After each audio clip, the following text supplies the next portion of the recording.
Hello అండి, doctor Rajani Priyadarshini fertility expert, Rajani fertility centre N A hospital Karimnagar. ఈ బిడ్డకి ప్రెగ్నెన్సీ కోసం చాలా అయిందని మన దగ్గరికి వచ్చింది. ట్రీట్మెంట్లో ప్రెగ్నెన్సీ వచ్చింది.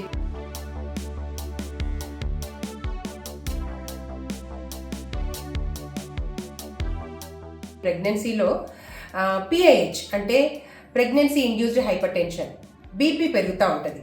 సో దాని వలన మదర్కి ప్రాబ్లమ్స్, బేబీకి ప్రాబ్లమ్స్, ఇవన్నీ కూడా చక్కగా మానిటర్ చేసుకుంటూ దాదాపు 9 months క్రాస్ అయ్యేదాకా తీసుకొచ్చాము.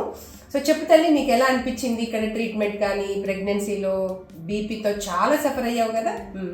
చాలా రోజులైంది మేడం కాక దగ్గరకు వచ్చిన తర్వాత అయింది. చాలా happy madam. Very good. Happy అంటే హ్యాపీ, చాలా హ్యాపీ. అందులో మళ్ళీ బీపీ వచ్చింది నాకు. ఆ బీపీ కోసం చాలా భయం అయింది, ఏమైపోతుందో అని చెప్పేసి. కానీ మీరున్నారన్న ధైర్యం ఉంది మేడం నాకు. Very good. ధైర్యం ఉంది. మళ్ళీ ఇన్ని రోజులు కంప్లీట్ చేసినానంటే అది మీరు ఇచ్చిన ధైర్యం మేడం. చాలా హ్యాపీ అనిపించింది మేడం. అందరు కూడా స్టాఫ్ కూడా చాలా ఒక సేఫ్ హ్యాండ్స్ లో ఉన్నాను అనిపించింది మేడం. నన్ను చాలా బాగా చూసుకున్నారు. Very good. చాలా మీ మీద చాలా నమ్మకం ఉంది మేడం నాకు. థ్యాంక్ యూ సో మచ్ తల్లి. So sweet of you. Okay, ఈ రోజు బాబు పాప చూద్దాం. ఎవరు కావాలి? ఎవరైనా పర్లేదు మేడం. ఎవరు కావాలి నిజంగా చెప్పు. కొద్దిగా బాబు కావాలని ఉంది కదా.